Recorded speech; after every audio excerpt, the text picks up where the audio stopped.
وملائكته يصلون على النبي يا أيها الذين آمنوا صلوا عليه وسلموا تسليما اللهم صل على سيدنا محمد وعلى آل سيدنا محمد وبارك وسلم اللهم صل على سيدنا محمد وعلى آل سيدنا محمد وبارك وسلم اللهم صل على سيدنا محمد قرنت البركة بذاته حيا وتعذرت العوالم بطيب ذكره وريا وعلى آله وصحبه وبارك وسلم. وقال تعالى في كلامه المجيد أعوذ بالله من الشيطان الرجيم بفضل بسم الله الرحمن الرحيم لمسجد أسس على التقوى صدق الله العظيم. அல்லாஹ் நம்மை எல்லாம் முஸ்லிமாக முஃமினாக ஆக்கி எம்பெருமானார் முஹம்மது ரசூலுல்லாஹி ஸல்லல்லாஹு அலைஹி வஸல்லம் அவர்களுடைய உம்மத்திலே ஒரு நபராக ஆக்கி அருள் புரிந்தார். அல்ஹம்துலில்லாஹ் அல்ஹம்துலில்லாஹ். அது மட்டும் இல்லாமல் ஒரு காமிலான ஷேகுடைய தர்பாரிலே அவர்களுடைய மஸ்ஜிதிலே நம்மை எல்லாம் அவனை ஞாபகம் செய்வதற்காக, அவனை பற்றி பேசுவதற்காக, கேட்பதற்காக, அவனுடைய இறை நேசர்களுக்கு முன்னால் நம்மை எல்லாம் அமர வைத்துள்ளான். அல்ஹம்துலில்லாஹ் அல்ஹம்துலில்லாஹ். பெரியோர்களே, சகோதரர்களே, இந்த மஸ்ஜித் என்பது பொதுவாகவே உலகத்திலே உள்ள மஸ்ஜிதுகள் மிக சிறந்த இடமாக இருக்கிறது. அல்லாஹ் ஹஜ்ரத் ரசூலுல்லாஹி ஸல்லல்லாஹு அலைஹி வஸல்லம் அவர்களிடத்திலே கேட்கப்பட்டது, யா ரசூலல்லாஹ், உலகத்திலே மிக சிறந்த அல்லாஹ்வுக்கு மிக பிரியமான இடம் எது யா ரசூலல்லாஹ் என்று கேட்கப்பட்டது. அதற்கு ரசூலுல்லாஹி ஸல்லல்லாஹு அலைஹி வஸல்லம் அவர்கள் சொன்னார்கள், அஹப்புல் பிலாதி இலல்லாஹி மசாஜிதுஹா, உலகத்திலேயே மிக சிறந்த இடம் என்று சொன்னால் அது மஸ்ஜித் தான் என்று ஹஜ்ரத் ரசூலுல்லாஹி ஸல்லல்லாஹு அலைஹி வஸல்லம் சொல்கிறார்கள். அல்லாஹ்வுக்கு மிக பிரியமான இடமாக மஸ்ஜிதுகள் இருக்கிறது. பொதுவாகவே மஸ்ஜிதுகள் பிரியமான இடமாக இருக்கிறது. ஆனால் ஒரு சில மஸ்ஜிதுகளை அல்லாஹ் தஆலா ஹஜ்ரத் ரசூலுல்லாஹி ஸல்லல்லாஹு அலைஹி வஸல்லம் அவர்களை, நீங்கள் அந்த மஸ்ஜிதுக்கு செல்ல வேண்டாம், இந்த மஸ்ஜிது உஸ்ஸிஸ அல தக்வா, தக்வாவின் மீது சில மஸ்ஜிதுகள் கட்டப்பட்டிருக்கிறது, அந்த மஸ்ஜிதிலே நீங்கள் சென்று உங்களுடைய தொழுகையை நடத்துங்கள் என்று அல்லாஹ் குர்ஆனிலே கட்டளையிட்டிருக்கிறான். அன்சாரி சஹாபாக்களுடைய மஸ்ஜிதுகளை காட்டுகிறான். அங்கு சொல்லப்படக்கூடிய வார்த்தை தக்வா, தக்வாவின் மீது கட்டப்பட்ட மஸ்ஜித். இந்த மஸ்ஜிதை கட்டிவிட்டு நம்முடைய ஷேக் நாயகம் ஜமானுல் ஆரிஃபின் ரலியல்லாஹு தஆலா அவர்கள் சொன்னார்களாம், இந்த மஸ்ஜித் உஸ்ஸிஸ அல தக்வா, தக்வாவின் மீது கட்டப்பட்ட, தக்வா தான் இதனுடைய அடித்தளம் என்று சொன்னார்கள். நான் தக்வா செய்து செய்து அல்லாஹ்விடத்திலே ஒவ்வொரு சங்கலாக நான் வாங்கி கட்டினேன் என்று சொன்னார்கள்.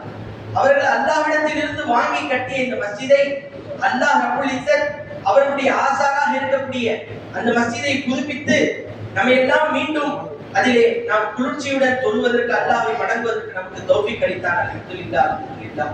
பெரியவர்களே, சகோதரர்களே, இந்த மஸ்ஜிதிலே வரும் காலமெல்லாம் நாம் அல்லாஹ்வுடைய ஒரு வீட்டிற்கு வருகிறோம். ஹஜ்ரத் அபூ ஹனீஃபா ரஹ்மத்துல்லாஹி அலைஹி அவர்களிடத்திலே ஒரு சட்டம் வந்தது. அபூ ஹனீஃபா ரஹ்மத்துல்லாஹி அலைஹி அவர்களிடத்திலே ஒரு சட்டம் வந்தது. என்ன சட்டம் தெரியுமா? ஒரு அரசருக்கும் அரசருடைய ஒரு மனைவிக்கும் சண்டை.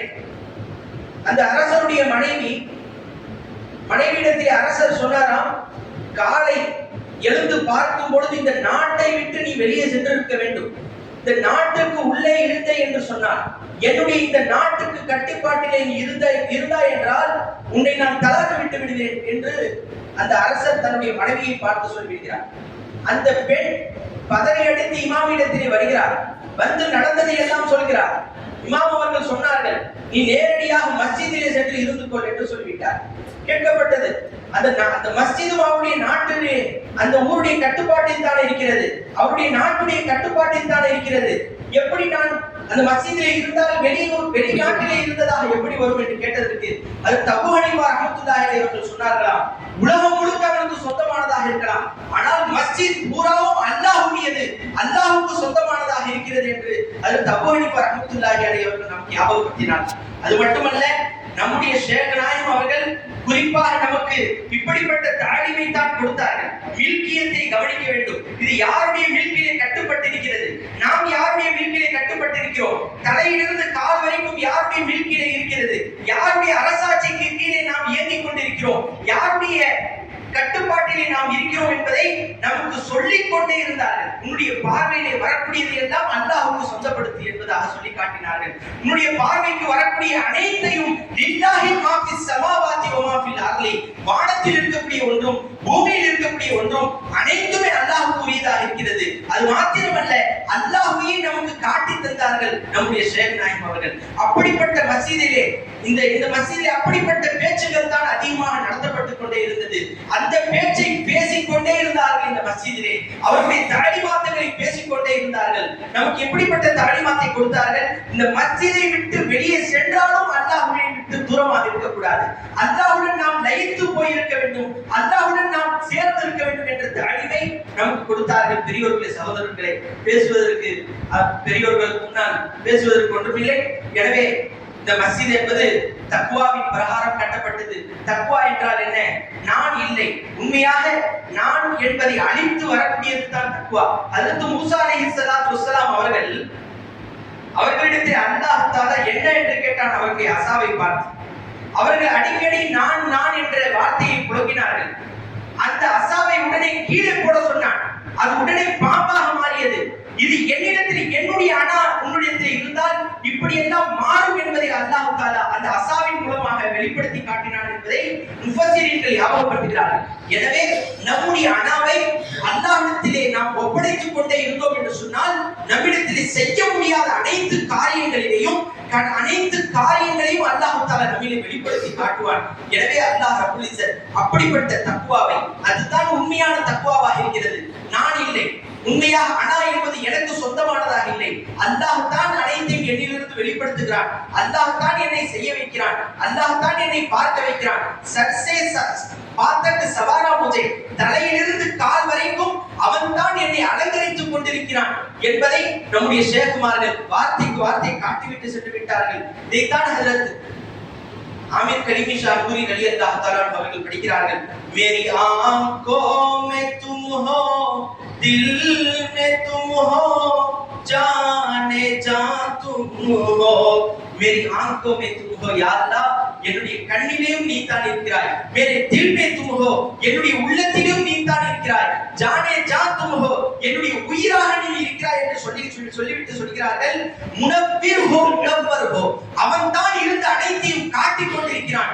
முனவ்வர் ஹோ, அவன் தான் வெளியே தெரிந்து கொண்டிருக்கிறான் என்று சொல்கிறார்கள். என் தன்வீரே ஜஹான் தும் ஹோ, இந்த உலகத்தில் இருக்கக்கூடிய அனைத்து ஒளியும் நீயா தான் இருக்கிறாய் என்று ஹஜ்ரத் உமர் ஆமிர் கரீமி ஷாஹ்புரி ரலியல்லாஹு தஆலா அவர்கள் சொல்கிறார்கள் என்று சொன்னால், இந்த பார்வையிலே நாம் லயித்து விட்டோம் என்று சொன்னால், அனா और अंता का झगड़ा है सारा, ये दोनों हटे तो खुदा बस हुआ है என்று சொன்னார்கள். அனா और अंता का झगड़ा है सारा, நீ செய்தாய் நான் செய்தாய் என்ற இந்த இடத்திற்கே நமக்கு வேலை இல்லை.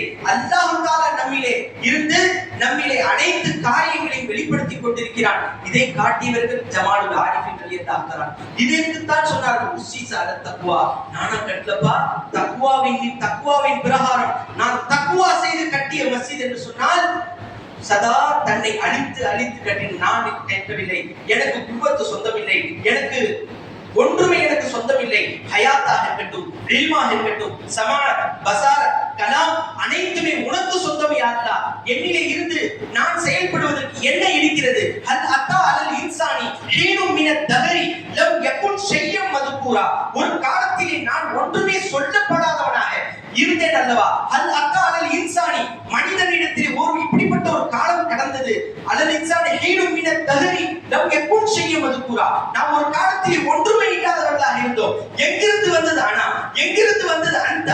அல்லாஹ்விடத்திலே ஒப்படைப்பது தான் இந்த மஸ்ஜிதிலே பேசக்கூடிய பேச்சாக இருக்கிறது. இந்த மஸ்ஜித் அப்படிப்பட்ட மஸ்ஜித் தான். இந்த மஸ்ஜிதை ஹஜ்ரத் நம்முடைய ஜமாலுல் ஆரிஃபின் ரலியல்லாஹு தஆலா கட்டிவிட்டு நான் கட்டல, அல்லாஹ் என்னை ஒரு நிஸ்பத்தாக வைத்து வேலை வாங்கி விட்டான் என்று சொன்னார்கள்.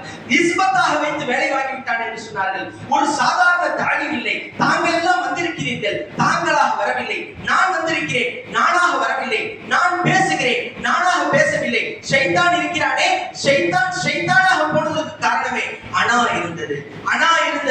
அல்லாஹ்வுக்கும் அந்த அனாவுக்கும் ஆகவே ஆகாது. அல்லாஹ் தூக்கி எறிந்து விட்டான்.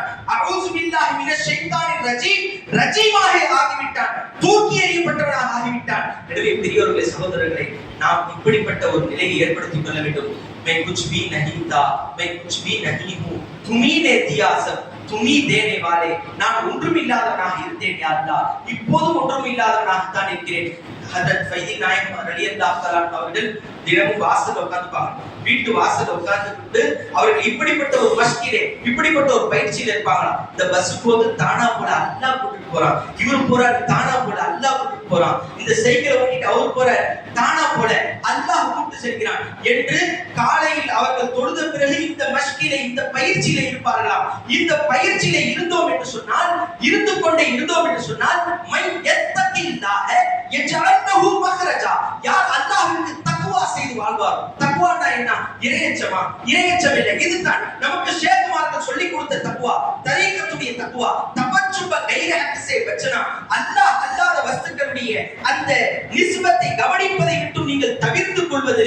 அல்லாஹ் தான் இருந்து அனைத்தையும் செய்கிறான். தபச்சுப அல்லாஹ் தான் இருந்து அனைத்தையும் செய்து கொண்டிருக்கிறான் என்பதை கவனிப்பது. இந்த தக்வா மை யத்தகில்லாஹ யஜஅல்ஹு மக்ரஜா, அல்லாஹ் பல வழிகளை ஏற்படுத்தி காட்டுகிறான். பல வழிகளை ஏற்படுத்தி தருவதற்கு அவன் தயாராக இருக்கிறான். நீ எனக்கு தக்வா செய், நீ எனக்கு கட்டுப்பட்டு வா, நீ என்னுடைய அஃஆலை கவனி, நீ என்னுடைய ஆசாரை கவனி, என்னுடைய சிஃபாத்துகளை நீ கவனி. காலையில் எழுந்தவுடன் இந்த மஸ்ஜிதிலே இரு. ஹஜ்ரத் ஃபைதி நாயகம் அவர்கள் கூட சொல்கிறார்கள், முராக்கபா என்ன தெரியுமா? நாம் முராக்கபால இருந்து கொண்டு இதுதான் காலையில் இருந்து செய்து கொண்டே இருக்க வேண்டும். என்னிடத்திலே இருக்கக்கூடிய அஃஆல்கள் எனக்கு சொந்தமானதாக இல்லை, என்னிடத்திலே வெளிப்படக்கூடிய சிஃபாத்துகள் எனக்கு சொந்தமானதாக இல்லை. இதுதான் ஹகீகி சிக்ராக இருக்கிறது. சிக்ர் என்று சொன்னால் ஞாபகம் படுத்துவது. அல்லாஹ்வை உள்ளபடி யாராலும் ஞாபகம் செய்ய முடியாது. செய்தி என்று சொன்னால் செய்தியின் பக்கம் ஞாபகம் செல்கிறது, அம்ர் என்று சொன்னால் அம்ரின் பக்கம் ஞாபகம் செல்கிறது. அல்லாஹ் என்றவுடன் எங்கே செல்கிறது நம்முடைய ஞாபகம்? சிக்ர் என்று சொன்னால் அல்லாஹ்வுடைய சிஃபாத்துகளை கவனிப்பது, அல்லாஹ்வுடைய அஃஆல்களை கவனிப்பது, அல்லாஹ்வுடைய ஆசாரங்களை கவனிப்பது. இதுதான் ஹகீகி சிக்ராக இருக்கிறது. இதுதான் உண்மையான சிக்ராக இருக்கிறது. இந்த சிக்ரை செய்தால் தான் சிக்ர் அல தவாம் ஏற்படும்.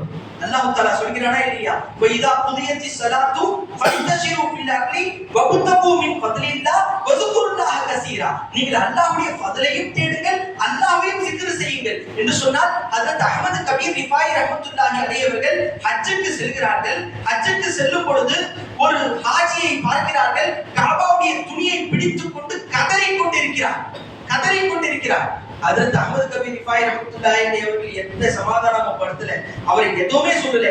காபாவை விட்டு வெளியே வந்து விட்டார்கள். ஹஜ்ரத் அஹ்மத் கபீர் ரிஃபாயி ரஹ்மத்துல்லாஹி கடைத்தெருவுக்கு வருகிறார்கள். அங்கு ஒரு நபர் பலமான மூட்டைகளை சுமந்து கொண்டு பலமான வேலைகளை செய்து கொண்டிருக்கிறார். அவரை பார்த்து அசந்து போய் நின்று விட்டார்கள். ஹஜ்ரத் அஹ்மத் கபீர் ரிஃபாயி ரஹ்மத்துல்லாஹி அவர்கள் முரீதுகள் கேட்டார்கள், ஷேக் அவர்களே, காபாவுடைய துணியை பிடித்து தேம்பி அழுதார். அவரை நீங்கள் ஒன்றுமே சொல்லவில்லை. இந்த கடைத்தெருவிலே உலக வேலைகளை செய்து கொண்டிருக்கிறார், உலக வேலை சார்ந்த மூட்டைகளை தூக்கி கொண்டு வேலை செய்து கொண்டிருக்கிறார். இவரை பார்த்து நீங்கள் சொக்கி போய் நின்று விட்டீர்களே, காரணம் என்ன என்று கேட்டதற்கு ஹஜ்ரத் அஹ்மத் கபீர் ரிஃபாயி ரஹ்மத்துல்லாஹி அலைஹி அவர்கள் சொன்னார்கள், காபாவுடைய துணியை பிடித்திருந்தார், ஆனால் அவருடைய உள்ளத்திற்கும் அல்லாஹ்விற்கும் சம்பந்தமே இல்லை. வெளிப்படையாக தான் அவர் காபாவுடைய துணியை பிடித்துக் கொண்டிருக்கிறாரே தவிர அவருடைய உள்ளம் அல்லாஹ்வுடன் சம்பந்தம் பெறவே இல்லை.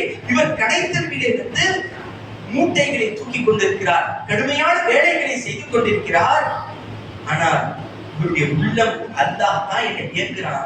நான் மூட்டையை தூக்கிட்டு அல்லாஹ் தான் என் மூட்டையை தூக்கி மேல வைக்கிறான். மூட்டையை தூக்கிட்டு கடையில வச்சுட்டு அல்லாஹ் தான் என் மூட்டையை இறக்குறான். அல்லாஹ்வுடைய குப்பத்தை சதா கவனிச்சுக்கிட்டே இருக்கிறாரு.